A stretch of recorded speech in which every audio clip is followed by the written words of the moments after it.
حالانکہ پاکستان میں الحاد کے حوالے سے سب سے زیادہ مشہور اس وقت یہی ہیں۔ پھر یہ اس بات کا بھی اعتراف کر چکے ہیں کہ ان کے 70% چاہنے والے پاکستان سے نہیں بلکہ انڈیا سے تعلق رکھتے ہیں، یعنی اس 1 لاکھ میں سے بھی پاکستانی صرف 30,000 کے لگ بھگ ہی ہوں گے۔ پھر اس 30,000 کی تعداد میں سے آپ کو مجھ جیسے نقاد بھی نکالنے پڑیں گے جنہوں نے حارث سلطان کو محض اس لیے سبسکرائب کیا ہوا ہے تاکہ اس پر تنقید کر سکیں۔ تو جو پیچھے لوگ بچ رہے ہیں وہ 22 کروڑ کی آبادی والے ملک کے لحاظ سے کافی شرمناک تعداد ہے۔ اس سے زیادہ تو ہمارے یہاں ہندو آباد ہیں۔ یہاں یہ اعتراض کیا جا سکتا ہے کہ لوگ اپنے آپ کو ایکسپوز نہیں کرتے، یا ضروری نہیں کہ تمام ملحد حارث سلطان کے چینل پر ہی آئیں۔ بے شک حقیقی دنیا میں لوگ اپنے آپ کو ایکسپوز نہ کر سکیں، لیکن سوشل میڈیا تو ان کے لیے سیف ہیون ہے۔ وہاں تو وہ کھل کر اپنے خیالات کا اظہار بھی کر سکتے ہیں اور اپنے ہم خیالوں میں بیٹھ بھی سکتے ہیں۔ دوسری بات کہ یہ ضروری نہیں کہ سارے ہی حارث سلطان کو جانتے ہوں، یہ مانا جا سکتا ہے، لیکن کسی حد تک۔ آپ ان کو 100 سے ضرب دے کر یہ فرض کر لیں کہ حارث سلطان کو پاکستان کے ملحدین میں سے صرف 1% لوگ جانتے ہیں، تب بھی پاکستان میں ملحدین کی تعداد 1 لاکھ سے اوپر نہیں جا سکتی۔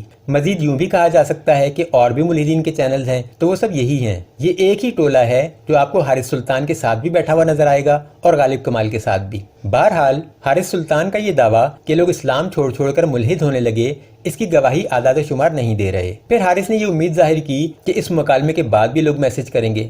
بحث کے آغاز میں آپ کا اڑا ہوا رنگ بتا رہا ہے کہ آپ کی اس بحث سے کیا امیدیں وابستہ ہیں۔ مجھے تو بحث سن کر حیرت ہوئی کہ حارث سلطان وہ بندہ ہے جو کبھی ڈاکٹر ذاکر نائک کو چیلنج کرتا ہے تو کبھی کہتا ہے انجینئر محمد علی مرزا کو مجھ سے بات کرنی چاہیے، لیکن ایک ایسا مسلمان جس کو کم از کم میں تو پچھلے ہفتے تک نہیں جانتا تھا، اس کے سامنے بیٹھ کر نہ تو وہ بحث کا موضوع یاد رکھ سکے، نہ وہ بحث کے آداب سے آشنا ہو سکے۔ مخالف کچھ بھی کہتا رہے، وہ اپنا ایک پہلے سے لکھا ہوا مواد پڑھ کر لوگوں کو سناتے رہے۔ ان کے پاس لگتا ہے پلاننگ کا فقدان تھا۔ ان کی پہلی پلاننگ یہ تھی کہ انٹرو میں ہی اپنے مخالف پر اتنی کیچڑ اچھالیں کہ مکالمہ بدنظمی کا شکار ہو جائے۔ لیکن بھلا ہو دانیال حقیقت جو کا کہ انہوں نے ان کے کسی ایک بھی ذاتی حملے کا جواب ہی نہیں دیا، اور اپنے انٹرو میں ان کی وہ تمام تضحیک آمیز گفتگو نظر انداز کر کے موضوع کے مطابق اپنا موقف سامنے رکھ دیا۔ دوسری پلاننگ حارث سلطان کے پاس یہ تھی کہ کسی طرح خدا کا رد یا مذاہب کا رد ثابت کر دیا جائے تو شرعی قوانین خود بخود ہی رد ہو جائیں گے۔ یہ بھی پلاننگ فیل ہوئی، کیونکہ منطقی طور پر آپ خدا کو غلط ثابت کر بھی دیں تو شرعی قوانین کی افادیت اپنی جگہ موجود ہی رہے گی۔ آپ کو شرعی قوانین کو غلط ثابت کرنے کے لیے انہی کے نکات پر سوال اٹھانے پڑیں گے، نہ کہ ان کے خالق پر۔ یہ ایسے ہی ہے جیسے کوئی بلب کی ایجاد کو نقصان دہ ثابت کرنے کے لیے بلب کے موجد پر بے سروپا الزامات کی بارش کر دے۔ اس کی مزید تفصیل بھی آگے آئے گی۔ پھر حارث سلطان نے اس بحث میں جھوٹ کا بھی سہارا لیا، اس کی بھی میں تفصیل بیان کروں گا انشاءاللہ۔ تیسری پلاننگ حارث سلطان کی یہ تھی کہ سوال و جواب کے سیشن میں اپنا ایک ملحد بھائی اپوسٹیٹ پروفٹ بٹھا دیا جو مسلسل دانیال سے ہی سوال پوچھتا رہا۔ سوال و جواب کے پورے 1 گھنٹے کے سیشن میں جہاں دانیال سے 20 سوال پوچھے گئے، وہاں حارث سلطان بیٹھے منہ دیکھتے رہے۔ ان سے محض 2 سوال پوچھے گئے، یہاں تک کہ حارث سلطان مکالمہ ختم ہونے سے 15 منٹ پہلے ہی اپنا اختتامی بیان ریکارڈ کروا کر آف لائن ہو گئے، اور اس کے بعد بھی دانیال سوالوں کے جواب دیتے رہے۔ اور یہ اچھا ہی ہوا، میں خود سوال و جواب کے سیشن میں یہی سوچ رہا تھا کہ اس بیچارے کو فضول میں بٹھایا ہوا ہے، ہوسٹ کو خود ہی کہہ دینا چاہیے تھا کہ بھئی آپ تو گھر جاؤ، آپ کا اب یہاں کوئی کام نہیں۔ پھر دانیال کو پریشان کرنے کے لیے کامنٹس میں جو اپنا بندہ اپوسٹیٹ پروفٹ بٹھایا ہوا تھا، اسے بھی یہ نہیں پتا تھا کہ موضوع کیا ہے اور سوال کیا پوچھنے ہیں۔ وہ قرآن و حدیث کی سائنسی غلطیوں پر سوال پوچھتا رہا۔ اس نے کامنٹس میں 10 سوال پوچھے، دانیال نے ایک آدھے سوال کا جواب دیا، اس کے بعد معذرت کر لی کہ ایک ہی بندہ بار بار سوال پوچھ رہا ہے، پھر ان سوالوں کا موضوع سے کوئی تعلق بھی نہیں، یعنی شرعی قانون یا ہیومن رائٹس کے موضوع تلے وہ سوال یہ پوچھ رہا ہے کہ کیا سورج نکلنے سے پہلے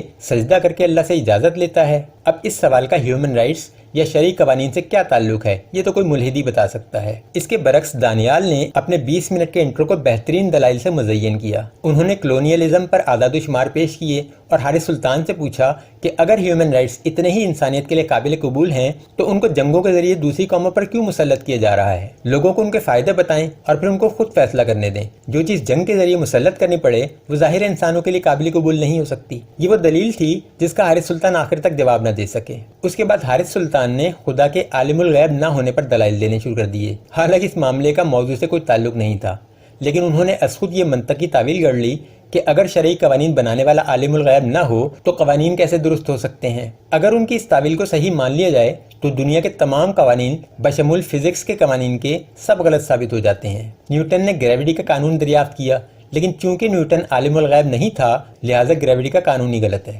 سبحان اللہ۔ یہ بندہ ڈاکٹر ذاکر نائک اور انجینئر محمد علی مرزا کو چیلنج کرتا پھرتا تھا۔ بندے کو دعوے ہمیشہ اپنی اوقات کے مطابق کرنے چاہیے۔ ڈاکٹر ذاکر نے برادر کر کے کچا چبا جانا تھا اسے۔ بہرحال جو دلائل خدا کے عالم الغیب نہ ہونے پر پیش کیے گئے ان پر بھی تبصرہ ضروری ہے، کیونکہ یہاں جھوٹ کا سہارا لیا گیا۔ انہیں علم تھا کہ لائیو ڈیبیٹ میں اس قسم کے دلائل کو پرکھنا مخالف مقرر کے لیے آسان نہ ہوگا، سو انہوں نے اس بات کا بھرپور فائدہ اٹھایا، لیکن انہیں یہ نہیں بھولنا چاہیے تھا کہ اس کی ریکارڈنگ بھی ہو رہی ہے۔ جو انہوں نے کہا وہ میں پہلے آپ کو بتا دیتا ہوں، پھر اس میں سے جب ہم ان کی چالاکیاں اور ہوشیاریاں الگ کریں گے تو نتیجہ جو بھی نکلا وہ آپ کے سامنے ہوگا۔ انہوں نے خدا کے عالم الغیب نہ ہونے کی پہلی دلیل یہ پیش کی کہ اللہ نے سورہ نساء کی آیت نمبر 95 میں فرمایا ہے، گھر بیٹھنے والے مومن اور اللہ کی راہ میں جہاد کرنے والے مجاہد برابر نہیں ہو سکتے۔ اللہ ہمیشہ صحیح اور سچی بات کرتا ہے، جس نے بھی جہاد سے منہ موڑا کسی بھی وجہ سے اسے جہنم کی آگ میں جلایا جائے گا یا اس سے تعلق ترک کیا جائے گا۔ یا میں سب سے پہلے یہ وضاحت کر دوں کہ یہ غلط ترجمہ ہے۔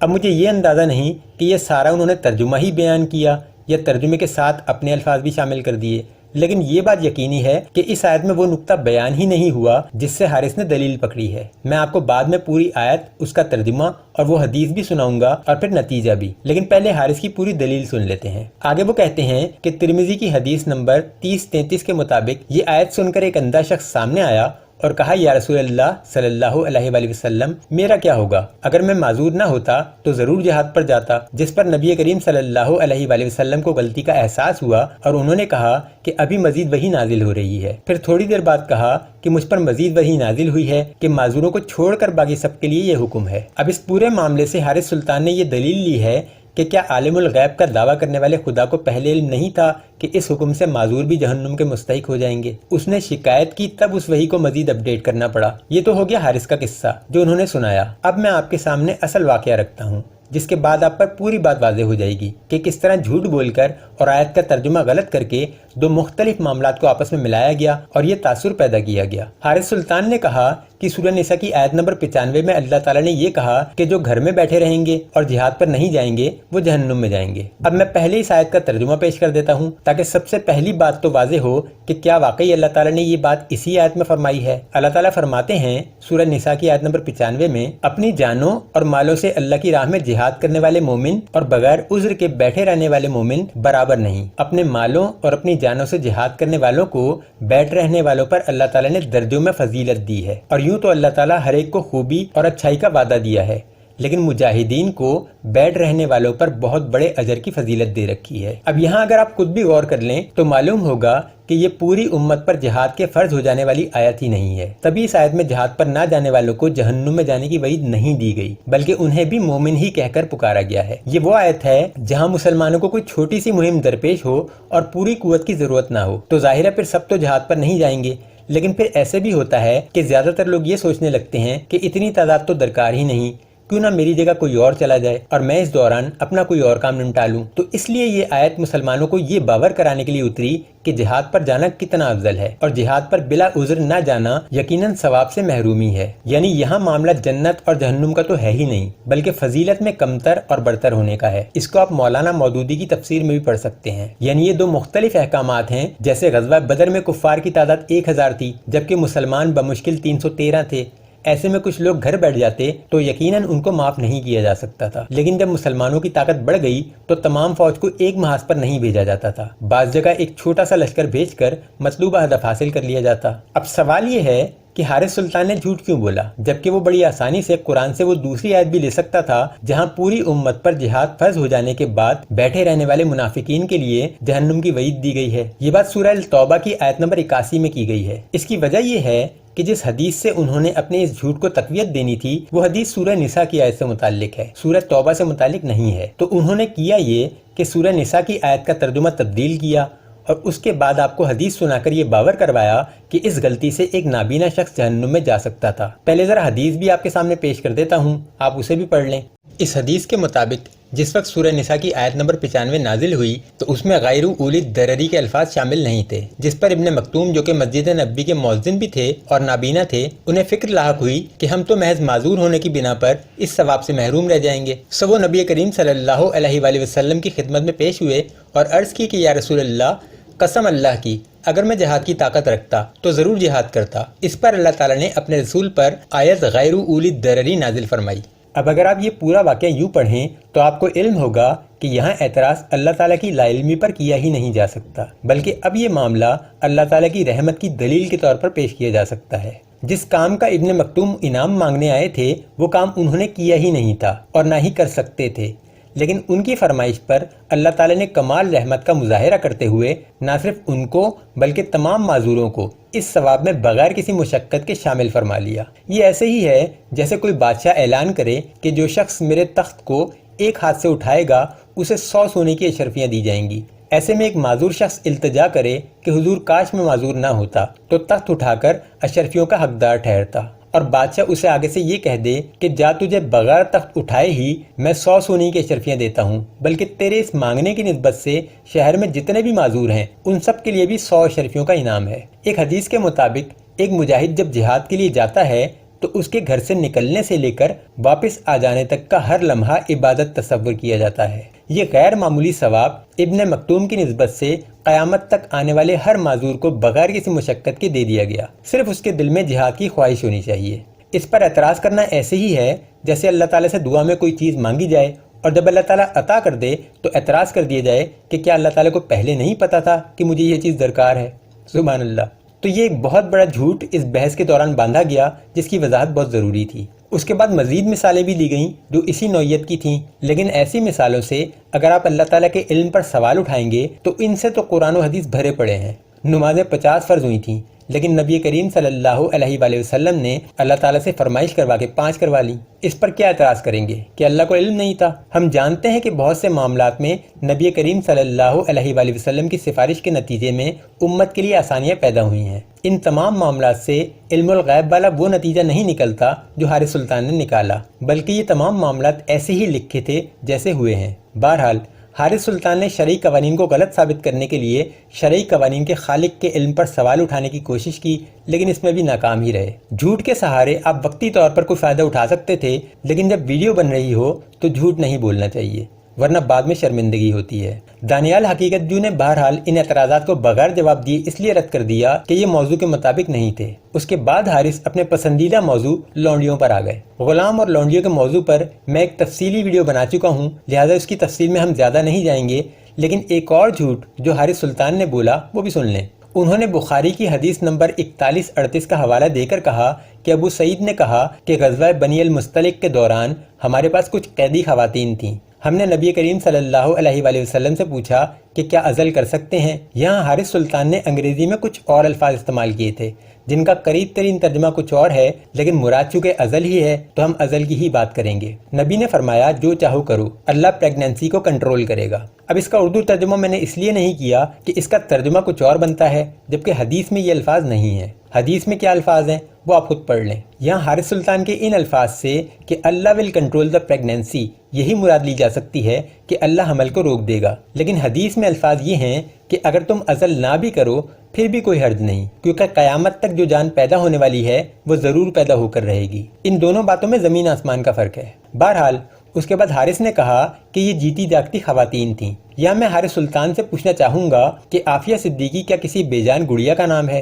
جسے امریکیوں نے اپنے ہاں غلام بنا کر رکھا ہوا ہے؟ اور کیا امریکہ میں اسلامی شریعت نافذ ہے؟ اب اس کے جواب میں اگر حارث سلطان یہ کہیں کہ اسے صرف 86 سال کی سزا ہوئی ہے تو کیا 86 سال بعد وہ زندہ رہے گی؟ جنگی قیدی کے ساتھ جو دنیا میں کل ہوتا تھا وہی آج بھی ہوتا ہے۔